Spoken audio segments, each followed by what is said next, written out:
Hello and welcome to Follow Everton. We have a little bit under 2 hours to go here before the kickoff of the final season. Not for us as Everton, but for Everton at Goodison Park, kicking off. Over there in the Merseyside, it's 5 a.m. here. I think a little bit past 1 o'clock in the afternoon there in the UK. So welcome everyone, and welcome everyone that's going to listen along later. So we've got about 2 hours before the. Unfortunately, no watch along. This is my final show in my house before I am relocating, so it won't be possible today. But yeah, the a little bit over 2 hours before we kick off here. I think Ryan will be able to join us shortly. I wanted to do a quick Premier League season prediction while we wait ahead before the start of the match. For any thoughts, feelings, and questions, feel free to add them to the show there. And for all those watching, smash the like button as well. But without too much further ado, why don't for now I start with my feelings on the season prediction, and when Ryan jumps on, I'm sure we'll have a lot more discussion on tactics and whatnot. But until when with this new season coming out, I think 75 minutes before kickoff, so in about 35 minutes from now, we'll get to see the starting lineup. So we'll have a little bit more time to mull over and ponder the starting squad. Are there any players that you would like to see on the pitch? Any you would like to see benched? Feel free to add that to the comments. For me, I would like to see Illiman and Jai start, but I wanted to see in the number 10 role. But I have a funny feeling Abdoulaye Doucouré will win through not nepotism, but from his historical success in the Premier League. And Emma, I am worried about that too. The one thing that I will say is it seemed that Jake O'Brien did start in that last friendly, and that was about as committed to a starting lineup as I could kind of foresee. So if that's the case, hopefully Jake O'Brien starts. Keane isn't the worst player in the world. We have more scary options at the back, and he can score a goal from time to time. But Peter Duggan's also hearing that Jake O'Brien might be starting. So we have the aging centre back pairing of a lifetime with Tarkovsky, Keane, and Ashley Young, and Mikolenko as the spring chicken. But from now until we hear some official news, what I'll do is we'll go over to the Premier League predictor app like this, and I was going to talk through some of the positions for the various clubs. So at the bottom, I have various clubs that I think on where we'll end. I'll start with Everton because they're the it's a Follow Everton channel. I think we end up. I don't see us relegated, but I don't see us really going up the table. I have a funny feeling we're going to get another points deduction. I think we're going to get a similar points tally to last year, though. With that being said, so I think we're probably 15 to 16 with a stronger squad this year. I have to pick someone else that I think might, based on the trajectory just before the was it Glasner over there with Crystal Palace. They have really picked up this year a lot at the end of last year, and I thought that was quite impressive. We have let's see, Manchester City. For now, I'm going to keep these guys right here, and we'll discuss where we think each one of them end up. I think Ipswich, who are playing against Liverpool today, will be a little bit like the Luton of last year, a lot of energy, vigor, and just miss out on breaking through. One club that I think is going to be really interesting and flirting with relegation this year is Brentford. If they keep Ivan Toney, or if they don't, they seem to really struggle at the end of last year. They have a lot of okay players, but they just didn't seem to have that cutting edge at the start of the season. They had Brian and Burmo really making an impact, and I guess they're really needing some of their attacking play from their wing backs to really come back on. So the likes of Rico Henry, if he's recovering and doing well after injury, I think that'll make a huge difference. To David B's question, is Holgate injured? Well, it sounded like Keane was injured and was just back in time. And Notch Hill thinks Forest, Southampton, and Brentford down. Yeah, I'll get to Forest here in a little bit. So let's go back to some of the other lineup spots. So we have the likes of Southampton. I think I'm probably going to have too many in the relegation spots and piece a few up, but Southampton, Ipswich, and Brentford to me are all part of that category. I think Newcastle will put up maybe come seventh or eighth with the question of is Eddie Howe the person to project them forward? Well, let's say forget last year. Think about the year before that when they had a fresh squad where they weren't competing in Champions League. I think they probably do a little bit better this year and are right around that Champions League position. So I'll keep the relegation members here for consideration as well. So I think we're looking something like this as categories for the main teams down. I think West Ham dropped down as well. Wolves probably safe, but you just never know. I think Brentford or Bournemouth will be okay. Villa will be up in this general category. Brighton, that we'll leave here, and we'll leave these dynasties to discuss. So I think Brentford personally, I think they actually may well go down, but it's a matter of the other sides next to them to how they go. Forest were underwhelming. They seem to have a better squad than they performed. They had Steve Bruce. No, not Steve Bruce. Forgetting their old manager that's with that moved over to Leicester, but they played a really defensive low block game. Then they brought Nuno Espirito Santo in, and they looked a little better, but they were not. They for the squad, the quality of their players, you really thought they would be kicking on further than they did. So if they haven't made much change over the off season, why would we expect them to look better to start this new season? And are they in trouble? My thought is yes, but I think they're going to be hovering right around the drop zone with Brentford. I think I'll put them here. What I do think is Southampton and Ipswich will go down, but then the factor is Leicester are going to have a points deduction and they're going to play quite negative, but I think they know just enough with the Old Forest manager to stay up, but it's going to be really close. So this is my current prediction for relegation. So we're going to have Southampton and Ipswich and Brentford, 17th Leicester, Forest 16th. I have Everton sitting here, so that's 17, 16, 15. I think West Ham have a drop off, even though they have a really good squad. For some reason, I have this funny feeling they're going to underwhelm this season. Fulham, they could go absolutely anywhere in this table. I think I like some of their players. We clearly have our own views on their manager as well, but they played okay yesterday at United. So I think for the bottom tier of 8 clubs, that's where I sit them. The middle will be a bit of a hodgepodge as well. I think Brighton, that we're going to see today, certainly have all the potential to work their way up the table. They seemed to struggle last year. Some of it certainly injuries to a lot of their wide players. Matoma was out injured. They had Purvis Estupiñán out injured for quite some time, and they had a couple really good striking options up front with João Pedro, Danny Welbeck, the journeyman at this point, and Evan Ferguson, the Irish international, or the Irish sensation that had a hat trick early on last year, all kind of in the wings there. But how do they put that together to have a consistent front line? And they were notorious for leaking in goals last year, very direct. But there's a new manager this year, so what do we expect? A lot of people in the punditry world say, well, a 31-year-old can't coach a squad. Maybe that's the case, but I don't think they're going to be. They could be right on the fringes of Europe, but I honestly don't see them going anywhere near the drop zone either. So we need to have 8 through 12. So I think Crystal Palace, especially if they continue their trajectory from last year, I see it being something along this line where Palace, Brighton, Bournemouth, and Wolves are all kind of in that mid-table fodder land. So let's see.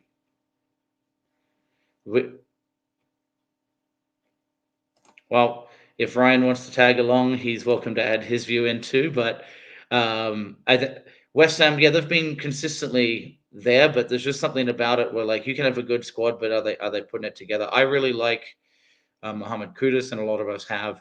This could well blow up in my predictive face, but that's kind of the fun of putting your name out there for the predictions. So I think the other thing to look at here would be, who do we think makes the top four? I think Liverpool, Arsenal, and City are the likely locked in members. I think probably this year, Aston Villa will be right around it. I think United are looking better, but they're not breaking through yet. Um, Chelsea, I don't know. Maybe they put it together and look dangerous, but that squad size just screams danger to me. So I see it being something like that. But now we have a top four. Man City have been consistently up there every year. They with a few players out injured, we have Kevin De Bruyne, who's one of the best players of all time in many categories, but he's had his hamstring injuries. Holland is still there, but like, are they getting progressively better? Are there new players? They've just lost Oscar Bob until the end of this year. It sounds like Rico Lewis is kicking on, but very quickly, if Rodri isn't playing, they seem to fall down a proverbial not a cliff, because Manchester City are not going to go down the table that much, but for being to truly win the Premier League, Rodri is absolutely pivotal.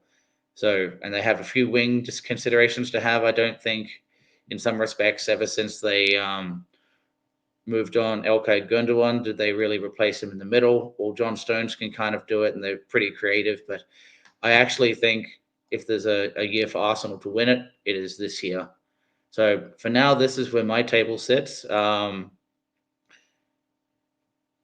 But very curious to see if anyone else has any last minute views. Welcome to it. But that's kind of where I see the squad for this season. I think, the Premier League stacking up. I think it's going to be a really interesting dogfight. I do see Liverpool kind of a wild card. I have not checked the score there, but I will quickly see how on my laptop here how Liverpool is doing. It is half time on that match where they have Liverpool have controlled possession, but really haven't had many strikes on goal. So there's actually more XG for Ipswich at home so far. So for those thinking Ipswich were going to get thumped 5-0 by Liverpool, not really a lot of the Everton fans, of course, but I think a lot of people thinking Ipswich would roll over immediately. I'm quite pleasantly surprised to see that. So let's see what else we can do. Well, we've got some time waiting before the result fixtures come out in 20 minutes. So another tier list that I made will be looking at the bench squad for this year and how many games I think various players will get. So why don't we kick that one off?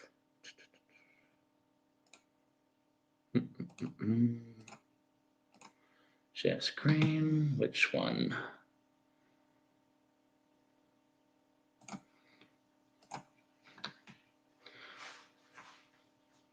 So this one here is a little bit another one of the custom ones I made rather than one from the Premier League. So, that someone made prior to me, and I just took theirs. So what I did here, and I guess Ryan made that point yesterday.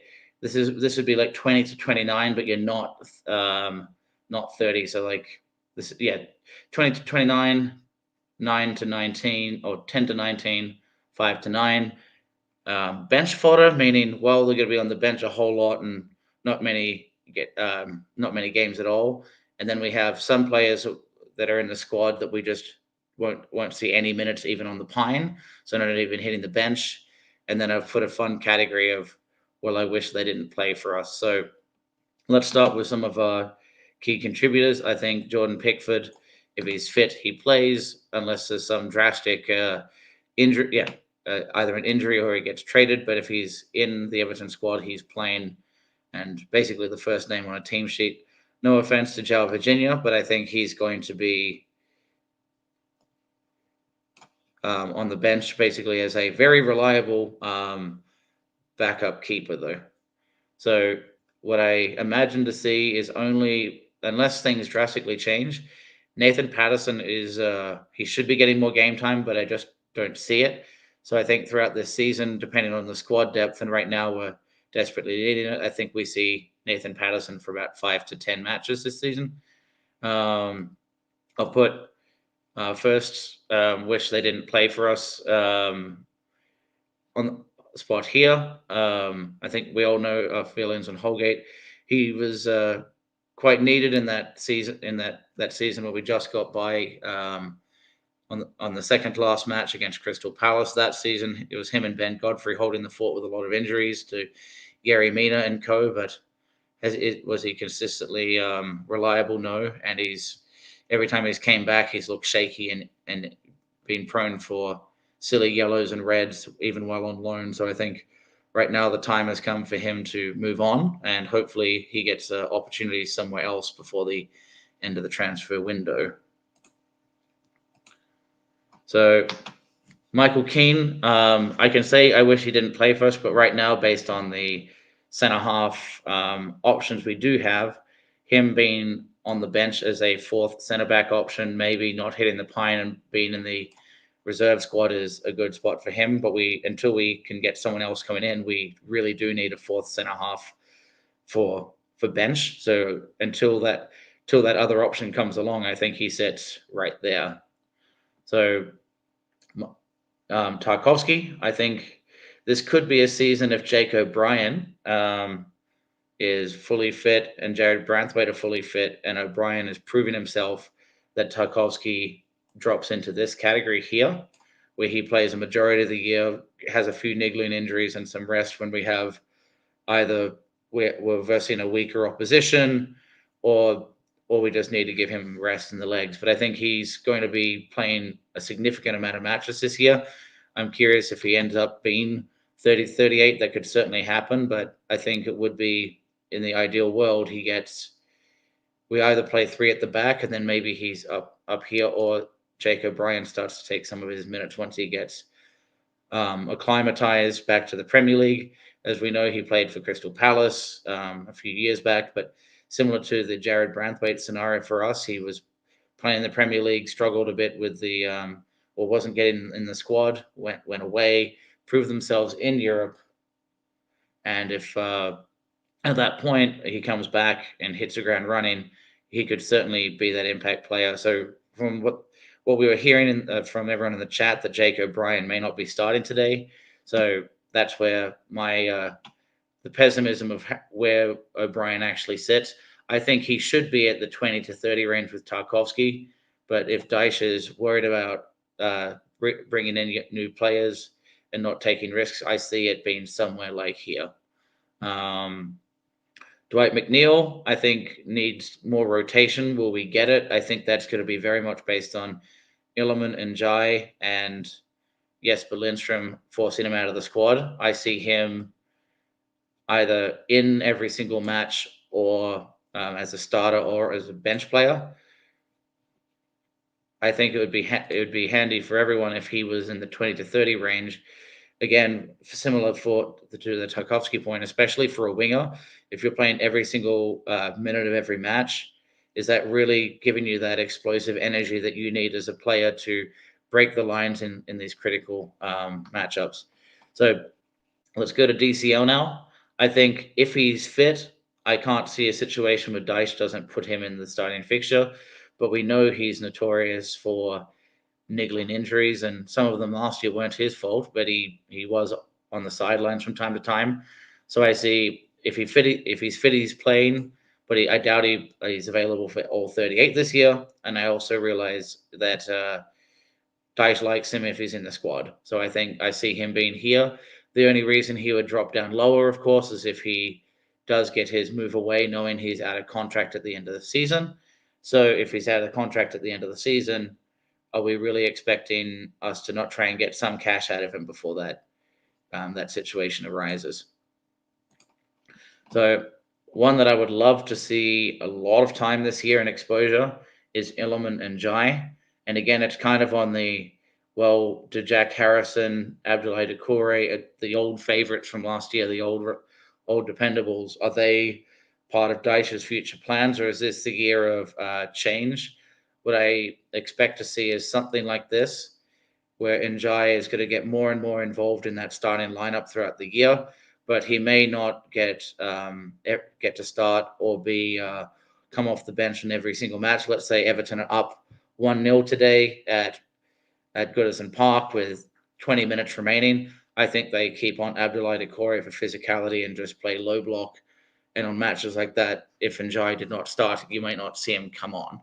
It would be also interesting to see if he does come in as a winger from time to time. I would imagine that isn't his strength is more central, but I can imagine from a defensive standpoint, if he didn't start and we're ahead, you wouldn't see Njai come in solely based on the physicality Doucouré would bring.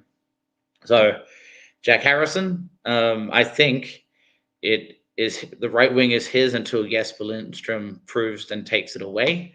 So again, I'm going to say somewhere, unfortunately, if he stays fit in this category right here, Dyche puts him here. I want him to be a little bit lower down, but I do think we expect him to be in the same category where he'll be playing most games. He might be injured, and we did see a little spell of him out last year, but very much involved in that starting lineup. Now, I think the next question that will come up, what about Beto? So I think that Beto, this should be his year to break DCL out of his position. But based on what we've seen last year in at the moment it's hype, but saying, hey, well, he was injured last season. You don't expect him. He should be better this season. If Dyche does play two up front, sure that maybe him and DCL get equal minutes, but I truly don't see them working together as a front two partnership. They seem to get in each other's way. What I'd really like to see is Beto push on this year and Iliman and Jai being the player that feeds him down the channels a lot more. But I think Beto will certainly get a few starts from time to time. Anytime DCL is injured, I expect Beto to start, and I think he's going to be coming on off the bench a fair bit. So you could even put him at the 20 to 30 range, but not from a total minutes, mostly as a bench option. So Abdoulaye Doucouré, this is one that I think will be a polarizing decision. Where I want him to go versus where he ends up, I think Dukes is going to be starting the season as a ever present, and I hope he comes down here, but I'm not truly optimistic. I think based on the decisions from the manager, Doucouré is going to be one of the first names on that team sheet every week, and I think he sits right there. So who else we got? Ashley Young. I think I want him to be in this category where he is a bench option from time to time. And maybe it's a matter of he doesn't start all these matches, but he will be starting at the beginning of the season. We don't have bench replacement for him at the moment, so I think he's going to at minimum sit here.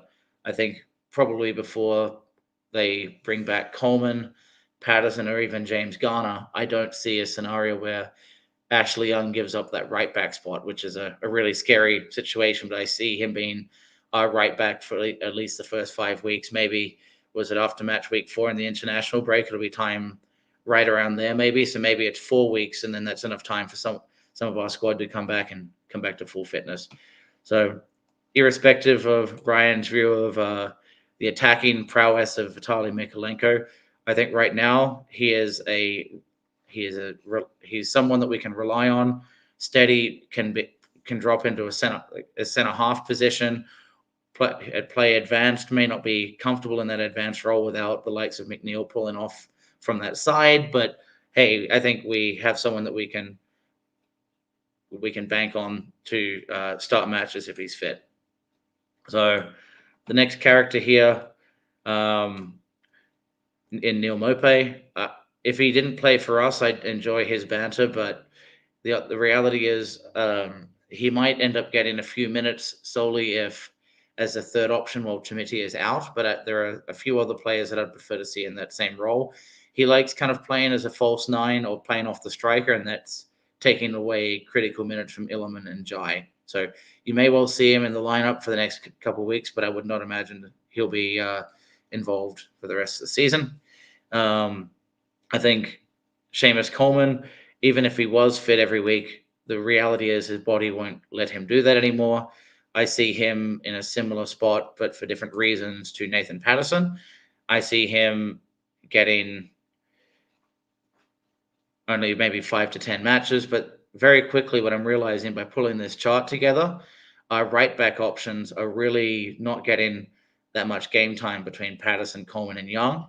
So, what I think either we get I could see a scenario where James Garner actually comes back in.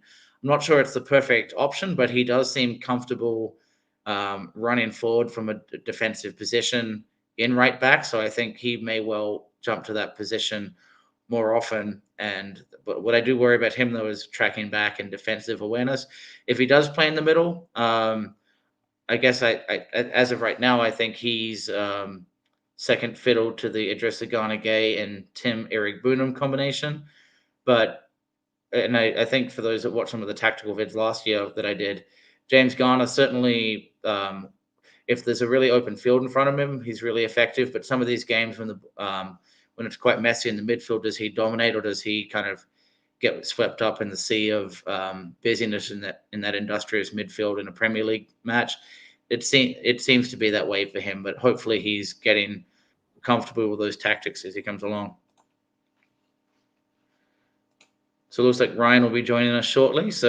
But until then, I will continue here. So Idrissa Gana Gay, in many respects, he is a pivotal player to our starting squad, but he is getting older. He's prone, as many players do, go through some injuries and spells like that. I see him being very much involved in our central midfield for the majority of the season, and maybe expecting a few injuries from time to time or rotations if it's 3 matches in a week for someone who's getting up there in age, even if he looks after himself. Yusuf Shamiti, I had heard he was about to go out on loan, but he did have that injury, so he's had his surgery and came back. I think he gets slightly more exposure off the bench again, so similar to Beto, but he's third fiddle to DCL. So I think he will be coming on mostly as a bench option, and maybe from time to time he starts, and if depending on the exact setup and how well Beto's doing, if him and DCL are either going through injury or form, I think he's the option there. Now, where things get more interesting to me would be now looking at like Jesper Lindstrom. This is a complete wild card. I don't know how much of an impact he'll have. Does he start in a match like today? I highly doubt it. I think he's going to take a while to be brought into the squad, and maybe he makes an impact in the second half of the season. I'm going to have him sitting about here as well. Now we're talking about some of the bench options. I think Metcalf will either be not in the pine or occasionally being a bench option, but the more time that he has not been eaten up in being sitting on the bench and actually getting match time, maybe loan him out would be better for his development right now. Jared Branthwaite, if he's fit, he better be playing and sit right here for his high priorities. Hello, Ryan. You were in your element then. You were just zoned out. Well, yeah, because it's on the same screen. I when I'm doing that, I can't. I'm not on the StreamYard one. Well, soon you'll have your multi system setup, won't you? When you're in November. Thank you for having me on your show, Chris. Everton back at Goodison Park today. It is the first match of the season at Brighton. Very difficult fixture, I've got to be honest with you, because the onus on Everton today will be to attack Brighton and play on the front foot. And that is exactly what Brighton are going to want. When you look at the players they've brought in, Minter, and they've still got the likes of Matoma and that kind of pace and the quality strikers that they've got with Evan Ferguson and João Pedro, this is going to be a really difficult game. And I wouldn't be surprised if this is a Brighton win or a high-scoring draw. And I really hope Everton can get off to a flying start. But let's set some expectations for what we're up against. But again, at Goodison Park, we should have beaten them last season twice. So I'd like to see Everton go one step further this season and get the win. Just on your thread of things, it looks like we've got no one on the bench and everyone playing. Yeah. So, yeah, and I think we'll be hearing in about 6.5 minutes, if it's according to schedule. 75 minutes before kickoff is when they're meant to be announced this season. So usually if people are doing a 1 hour pre-match, I think everyone will be raring to go with the lineup already. But knowing I'm about to deal with the franticness of a move here in the next couple hours, I decided I would get started early and get what I can in. So thought I would do this while waiting until the You lineup mean you're comes in. addicted? Yeah. When did you say So the team's coming out? Is it not 2 o'clock then? it is 5:30 in the morning here. I'm not sure what time it is over there. Is it Wow. 1:40 in the Are you going to in get the to watch the afternoon? game? Hmm? You going to watch the game? That period maybe, but that's the final 2 hours of frantically packing everything into the car and dropping off keys. So probably not, but Hmm. I'll find a way to listen. I'm sure in 5 minute spurts, but not enough to follow it. I Uh, will I- follow Everton from a delayed replay. I'm actually going to Goodison today. I've got Oh, to leave really? in 15. Yeah, I've got to leave in 10 minutes, really, to be honest with you. And I'm working straight after. I've got to leave 5 minutes before the end. So let's hope it's a nice 2-0 up by the time I'm leaving. Otherwise, I'm Hmm. not getting where I need to be. Just because I know you want to finish off this, I don't disagree with a lot of them, but I think you've got to argue that Jake O'Brien can't play 20 games if both Tarkovsky and Jared Branthwaite. So do you think what is what you're saying there? Tarkovsky's not going to play 38, and Drake O'Brien's going to take on some of those Yes, matches. But what would exactly. determine whether he plays or not? Say I that mean, again. What's the driver? I think if he's got niggling injuries, especially in the later part of the season when you've got 3 matches in a week, I see a lot of those scenarios where yeah. Jacob Bryant's starting to get in and So is what you're Tarkovsky. saying, rather than forcing everyone to play 38 games like Dwight McNeil, like Mhm. Tarkovsky had to last season for Hook Nor Crook, due to the Yes. such a big drop off between Keane and Tarkovsky in quality and application. Mhm. Are you saying that now, if you've got even the slightest knock, it doesn't matter? We've got a player, That's what we I would. can. That's what I would like to Thanks, see, and both that should guys. be done. That's good because our pre-match shows are going to be all over the place for the time being. Unfortunately, as you know, Robbie and Wes have retired, so we're on the lookout for a couple of new pundits. We'll be trialing a few new faces over the next few weeks or so, but some of our coverage may be limited or slightly haphazard due to moving and different things going on. If you're interested, anyone watching over on Twitter, we'd like to see some new faces. And I'd just like to ask, if you're new here and you're watching on YouTube, please subscribe. If you're on Facebook, do us a favor, hit the like button, and you can share that on your timeline so other Evertonians can see this show. And on Twitter, there's 88 watching. Please do us a favor and smash the retweet button on and get this on your timeline so we can get more Evertonians watching Follow Everton. Yeah, good announcement. Yeah, so exactly right, Ryan. What I feel we give Dyche either no credit or all credit, but I don't think he's a complete fool by any means. I think long term, if people are getting injured and he's trying to monitor his players, Tarkovsky is one of those that I think, especially when we were watching at the end of the season last year, that Taki was seeming caught out of position a little bit, probably with leg speed and trying to keep the line. And that was usually after a lot of matches in short succession. So I think bringing in someone like Jake O'Brien, so otherwise Taki would be at the very top there. But since he isn't, I'm saying that those minutes go to O'Brien. And that's where I'm in the yellows and ambers here rather than red for both of them so that they get a bit more mixture of time. I think Dwight McNeil is such a reliable character for the manager as well as Abdoulaye Doucouré that they sit there. I don't think they should be. I think they should be in a similar category, competing with Illiman and Jai and Lindstrom and Yeah. everyone else trying to Yeah. take the time. If we've only got 2 minutes before the teams come out, and we're going to start talking about Brighton for the remaining 5 minutes I've got with you. Yeah, let's just talk Just Brighton. give you my thoughts very quickly on what you've done here. Mm-hmm. You've mixed emotions and logic together. If if you just think as an Evertonian, we would shred this up completely, and you would be saying, right, I wish he didn't play for us, or bench fodder. You would absolutely be moving Jack Harrison into I wish he didn't play for us or bench fodder, because he's what goals and assists did he produce last season. You would probably also move Calvert-Lewin down into the wish he didn't play for us anymore if you could get rid of him and get someone in.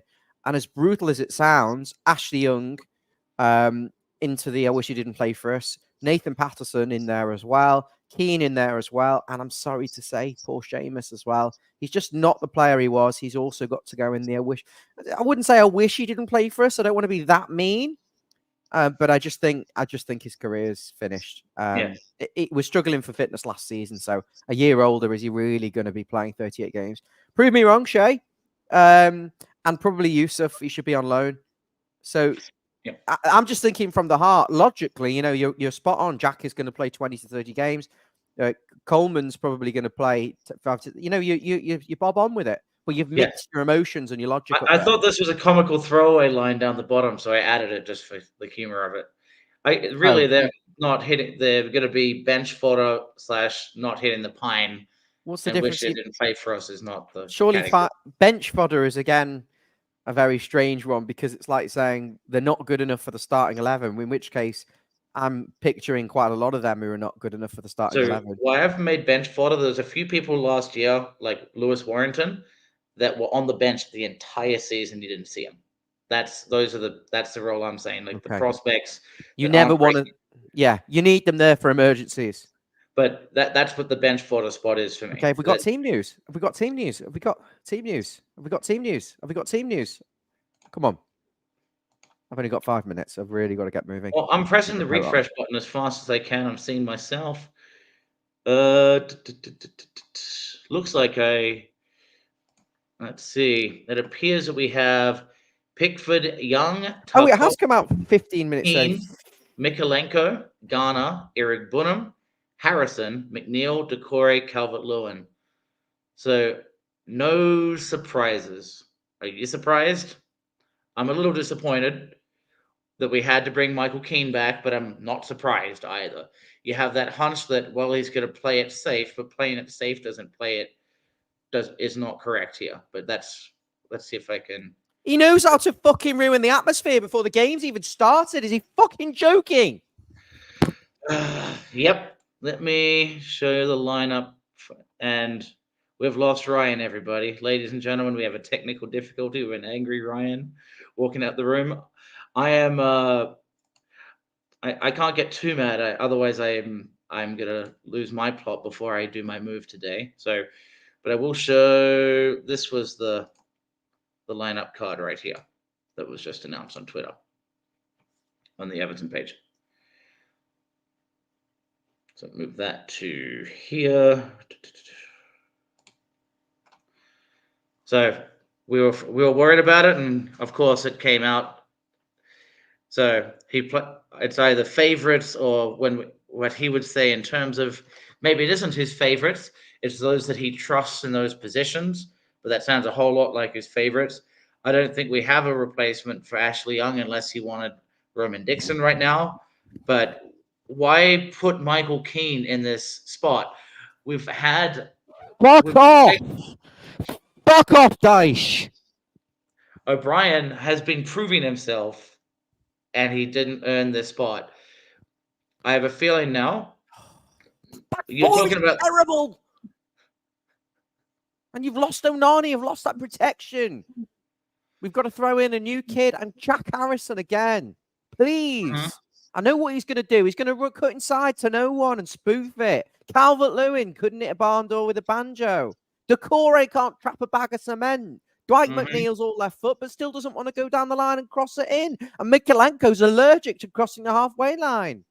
And actually, Young against Minter. Is this some sort of joke? He's literally single-handedly ruining the atmosphere before everyone turns up to know that Michael Keane and Ashley Young are still playing for Everton. Mm-hmm. It's a joke. Chris, you're allowed to be annoyed. Michael Keane is the straw, Ryan, because we knew Young had to play because everyone else is injured and he wasn't going to play Roman Dixon. So we expected that. What we didn't expect was Michael Keane coming on. He should be the fourth place option. And right now, with Branthwaite out, he's the third place option, and somehow he's been prioritized over Jake O'Brien. Give the guy a run out,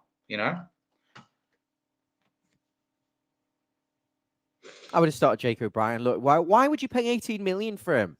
He's been training with us. He's been playing for Leon. He's been playing to a high level. And Keane is not good enough. He's not good enough. Keane is not good enough. I'm not disagreeing with you, Ryan. I'm just not sure what we can do about it.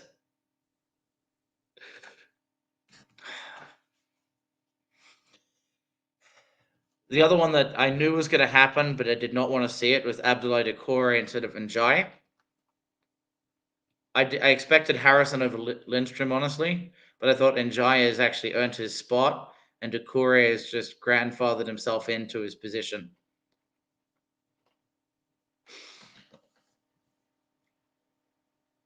I'm disappointed, and I think everyone is. I do have to go, Chris, but I can go on audio in the car. The police are going to pull you over and think you have Tourette's. I just wanted to get an early rant out now. Understood. I don't want to pay I don't want to pay £850 a year to watch Michael Keane. Let's see if we can find Brighton here quickly and see if they're. Oh, don't make it worse. Come on, show me that Brighton team so I can go hopping mad. I've really got to get my coat on and get moving to watch the shower of shite again. Get your coat on and get moving, because you've got to come on and get down to Goodison Park, huh? I should have sold my ticket if I knew we were going to do this for a few games. Let's have a look. And I wouldn't be late for work. Wouldn't risk it. There's 120 people watching. Can you all do us a favor? You're watching this wonderful content for free. If you're on Twitter, just click retweet for us, please. It takes 2 seconds. If you're on Facebook, share it onto your timeline or like it. And if you're on YouTube and you haven't already subscribed, hit the subscribe button. Chris is going to guide you through now for as long as he physically can, until his missus wakes up and tells him he's got to get his coat on and get moving for a different reason. Yeah, we're moving house. So this is the lineup for. We're going to get our asses. I can't even say. So we have Steelen. So Milner's back. So maybe he's an option. João Pedro's starting. Mentor's there. Welbeck is probably. So they're going to have Welbeck and João Pedro up front. Minter and Matoma on the wings. Von Heck will be joining Dunk. I think they've been playing a lot of three at the back. I'm not too familiar with Hinshelwood or Weaver. There'd been a lot of conversation that Barco would be coming in as a wingback. Adingra's on the bench, Billy Gilmore. So they have a lot of depth on the bench there, but not too many fullback options. So Hinshelwood, I think, will be an interesting one. I'm not sure what to expect of that guy. Let's have a look. Oh, Chris, I'm sorry. I'm going to have to go. All right. I'll follow. I'm jumping on my phone when I get in the car, but I'm not using a phone while driving. It'll be through Bluetooth audio before anyone starts crying. Don't do it. Don't do a Zoomer, Ryan. Don't get pulled over. You want to make sure you make the match, I think it means don't kick one of my cats. Oh. Under the table. Ah! Yeah. Well, Roy, I would say 10 minutes, if that, maybe 5. All right. So, if Dyche, honestly, the reality here is he's buying all these players. It's not incredible. It's predictable at this point, and that's, I think, the frustrating part about all of this. That for those not watching or just coming back in to listen live now, thank you. The lineup is out for Everton, and in uninspiring form, we do have. I'm trying to wait for SofaScore to update the lineup correctly, but until that happens, I'll be doing these Twitter lineup reveals. But it's Pickford in goal, Ashley Young at right back, Tarkowski and Michael Keane as the centre half option with Tarkowski. Vitaly Mikalenko keeps his spot at left back. Through the middle, we have Idrissa Gana Gueye and Tim Irigbunam. For the wings, no surprise here, we have Jack Harrison and Dwight McNeil playing on the wings. Abdoulaye Doucouré keeps his spot over Iliman Ndiaye, and Dominic Calvert-Lewin is going to be leading the line. And what that means is Jake O'Brien was not selected. Instead, Michael Keane was chosen. Iliman Ndiaye, who's been really exciting for us, has been put on the bench for Abdoulaye Doucouré in that number 10 role. I think not a surprise that Calvert-Lewin is in that number 9 slot over Beto, but I think we'd rather have DCL than Better if we had a choice. We have Lindstrom on the bench, so maybe he comes on for Harrison later on, and then we have a nice mixture of the characters we didn't want in the squad anymore, like the Mason Holgate and Neil Mope are on the bench as well, along with Harrison Armstrong and Metcalf, and João Virginia as the keeper option.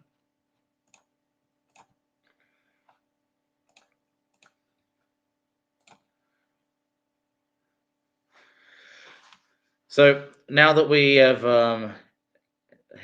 learnt the shock of a lifetime, which isn't a shock at all, that this is what we're going to deal with, are we going to expect a 3 points today, Blues? What are we thinking? For me, I've had a feeling that this match is going to be a draw for a while. I think what I'm slightly worried about now is with Keane on the pitch, I think we're going to leak. It might be higher scoring. Keane is comfortable by foot when he's got the ball. When people are running at him, I am really scared to watch how Michael Keane handles Matoma and Mente today. So I'm quite worried that we're going to leak in a few goals. My feeling is it's either 1-1 or Brighton nick it for a 2-1. But anyone else have their score predictions? As long as we're not losing by 6, I'll post it. Let's see. The sofa score. I'm going to show the lineup. No, it's still a bit delayed. And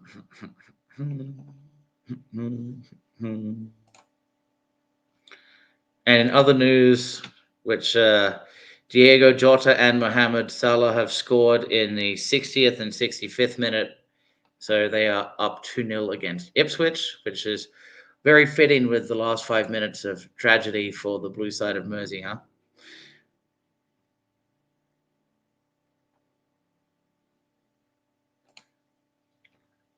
I mean, it depends on what kind of party you want, Emma. Maybe you like you. I can imagine you go to like a. Yes, I'm thinking like the high school golf party where everyone's like, "Life sucks, man." It's like, then you might want Daesh because he'll liven up the party because it'll get some rage out of him. But if you have a moving party, everything's kind of enthusiastic, exciting, and he comes out to stink out the place. Well, then you're really not hyping it up. David B feeling a little bit more optimistic, but even still that we lose 1-0. I think I don't see us being blown out of the water on the first match of the season. But I also don't see us winning at the moment. Anything's possible. I know we can be misery loves company and we like to knock our team down, but heck, I'm not excited about our lineup. Let me swap the Brighton squad back out again for the Everton one here. So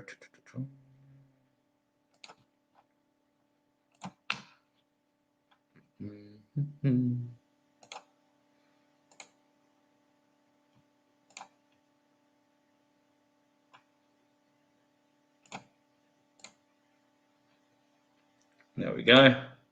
So that's our lineup here.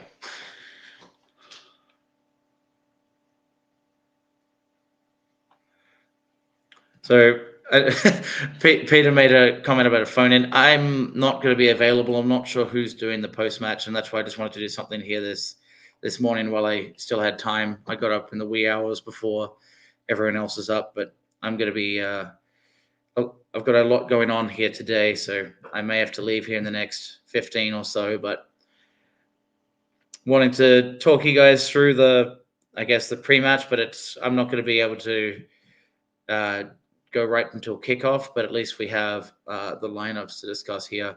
So, talking results, yeah, I think Everton may. I think 1-1, or we lose late 2-1 is my feeling. Peter Duggan is saying we get whacked 4-0.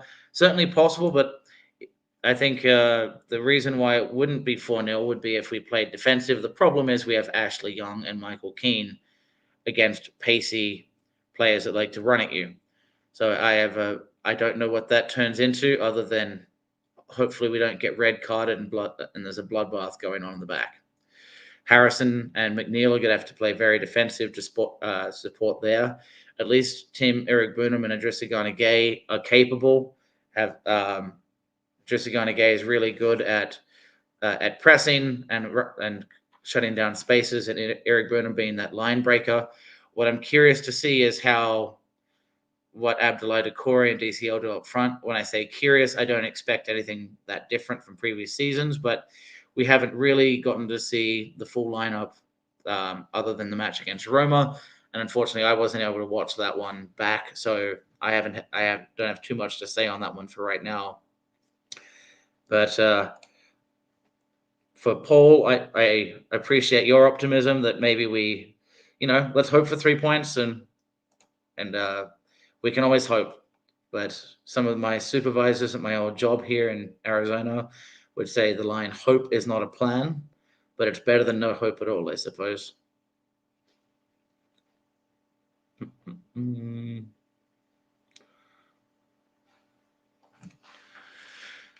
So, knowing that we're going to just talk here about the lineup and the preparation, does anyone have any feeling on how we're going to end up this season, or do we just say we come 20th? Do we think we're 15th, like in that 15th range? Is someone optimistic that Sean Dyche knows what he's doing? We have the squad now. We're going to be knocking on the top 10. Any thoughts there? For me, I think, and I'd covered that a little bit earlier, that I think we come in 16th place this year, just ahead of Forest and Leicester. And for me, I think Brentford, Ipswich, and Southampton go down.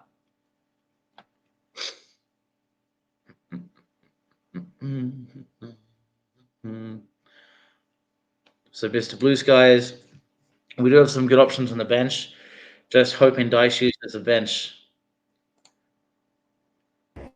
So, Ryan, how are your emotions now? Can you hear me? Yeah. Yeah, I'm just driving, so I don't know whether it's any good. I've just got you through the car.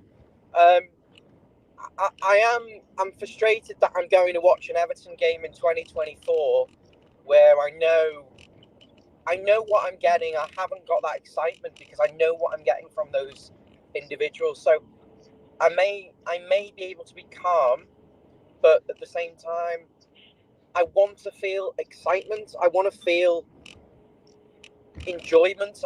I just don't really feel like I'm getting that feeling with that team today. It's so predictable. It's so safe.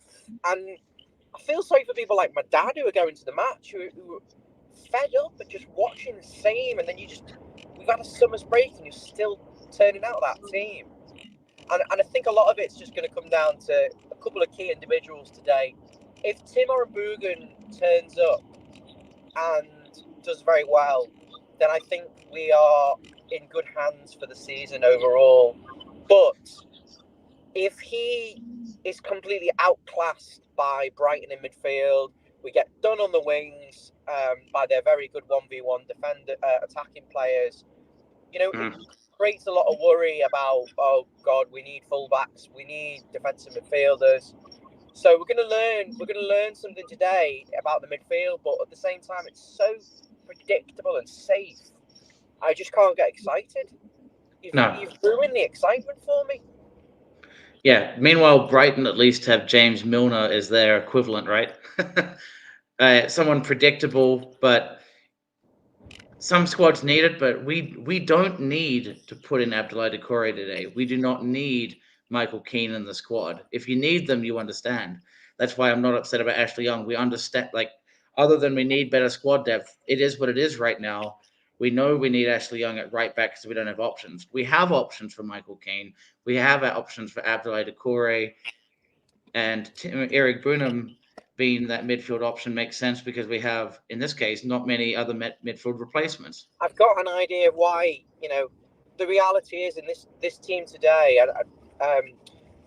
you're not going to see Everton really playing on the front foot with a high line. I think had he had James Tarkowski and Jake O'Brien fully fit, you could argue that we would play on a high line. and go and press high up the pitch, and then therefore you need your lock pickers in the team. But just with the way that Brighton are set up, Brighton would be able to counter-attack us with their pace on the wings if we were to go forward with the likes of Keane, Young, and that back line would just get done on the counter. So I imagine we're going to go for more of a low block just to kind of counteract that. The only problem with that, Chris, is when you go low block against a team like Brighton, they're going to still run at you. Maybe they won't have the same space to exploit in behind, for example, but they'll still be able to run at us 1v1. You look at Mitoma and Minter up against Mikalenko and Young. They're going to pin them back. They're going to try and isolate them 1v1. How can we get support over defensive support from either the wide players? And I can see why he's gone with the wide players he's done, because they will defensively give you that. They're going to bail out our fullbacks. But tactically, there's a combination of things. The low block to kind of stop the spacing behind, narrow spaces between the lines to stop Brighton, playing in between us and picking holes. And therefore you can argue, well, Keane is good in a low block. We're not going to need the block plickers because we're not trying to break down an opposition low block. And then you could argue, well, we actually need a bit of pace on the counter-attack for when we get the ball, and I don't think we've got that. So, but then again, this team pretty much beat Brighton 5-1 away from home. The core of them are still the same core. I know I've given you a lot of food for thought there, Chris. Yeah, I mean, I think the odds are, and we'll quickly welcome Jeff's on the chat as well right now, Ryan. Hi, Jeff, the reality is that we are a home team starting the season as if Man City are coming to play us. It's Brighton. Yes, they have exciting players, but they were underwhelming last season. There's an opportunity here. They may have good players, and their manager is unproven in the Premier League. Go after them. Don't pretend that they are that much better than us that we don't go after them. And right now, it's low block, counter attack. But maybe there's a different look in Brighton. I haven't gotten to see them under the new management. Are they exactly the same way that De Zerbi was? Because Dyche handled De Zerbi relatively well, but I don't know for this manager. If you've got so I'll give you a scenario, Chris. If you were a very experienced, well-paid man in a job, obviously you had a good job in the mining industry, the copper mining industry. But if you had a manager come in, you're in your early to mid 30s. Say someone in the 20s came in, early 20s, 21, 22, and came in as your senior.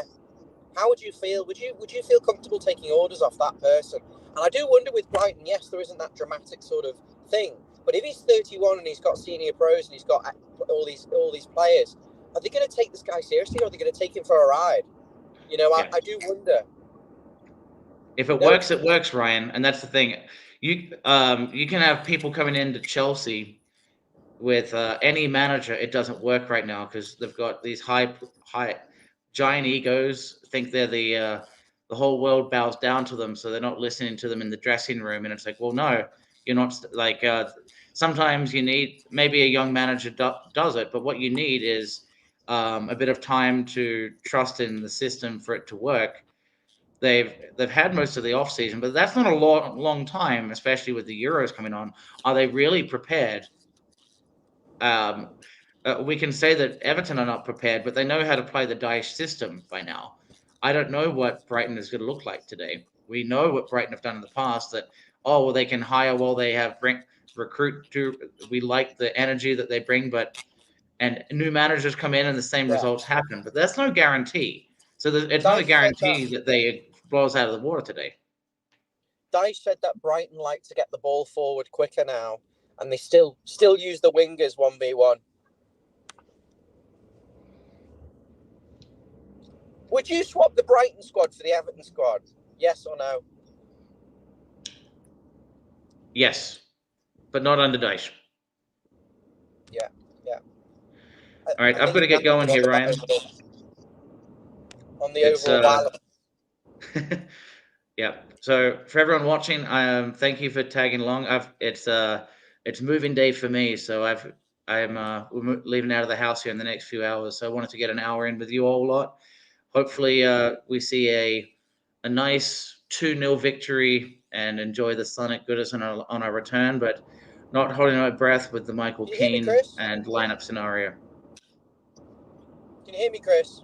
Yeah. You've got 200 people watching this show. Mm-hmm. We thank you very, very much, but we need to be transparent with you. We are slightly short-staffed, and we have people moving, like Chris is moving over to Australia now. So, yes, he's going to be a big part of the show moving forward, but he's in a period of transition. So, if anyone's interested in helping out on the channel for a few months or the season or whatever, wants to apply, drop me a message on Twitter, because we need a couple of people to come in and help us. Particularly for the home match, pre-match games, pre-match show and post-match. But Chris, if you need to go, that's fine. But there's quite a few comments there, and unless you've got to jump off, why don't we run through them one by one as they're coming in? Yeah, I'll do that quickly and then I'll duck out. So Flash, the original young, keen guy, dope, Corey gutted, 4 absolute dead legs. We doomed Dad's army once again. And Daesh being a bit of a fool there. Yeah, so we look very slow. I will say that I think Adrissa Gay and Young are required at this point. Keane and Decore were not needed today. But guess what? They're in the squad. Mr. Blue Skies, the Brighton manager is only 31 years old, so he's not experienced. I'm hoping they have a high line and we pick them off in the counter attack. I'm clutching at straws though. Well, they actually Verbruggen. Von Heck has a bit of pace to him. So does DCL truly have the pace to break the lines? Decore doesn't. McNeil doesn't. Harrison doesn't. Unless Beto is in the squad and we have Lindstrom, I don't think we have the pace to break the lines. A very well-rounded team, actually, and also, to be honest with you, your problem is that you've got, you want to be chucking balls into the box to DCL around that 6-yard box, because that's where the threat from him comes from. But in all honesty, you've got Lewis Dunk in there for Brighton, and how do you keep the ball away from Lewis Dunk? He just eats everything up. So you could have argued you need 2 forwards. What I like to see is Everton get numbers in the box today. Get some numbers in the box, because I think if you can get 3 or 4 players in the box for the cross, and Brighton have got 3 or 4 in the box, you've got a 50-50 chance there. But the problem is we tend to load the ball in really early. We play an early cross. Calvert-Lewin's got to somehow twist his head and flick it back behind. It doesn't suit them. Let's get a few more bodies in the box and cause Brighton a few problems, because they won't know. They probably won't be expecting us to go with any overloads. Yeah. Well, time for you to head to the match and time for me to move to a new location. So thank you, everyone. For those that haven't, please like and subscribe. And as Ryan said, if you're interested in joining the channel, I know Peter says he doesn't have Twitter, but try and reaching out to us on various forms. And does Peter want to come on now for 10 minutes so we can keep the show going? Okay, I can't, unless you want to sign him off, I can't do that, right?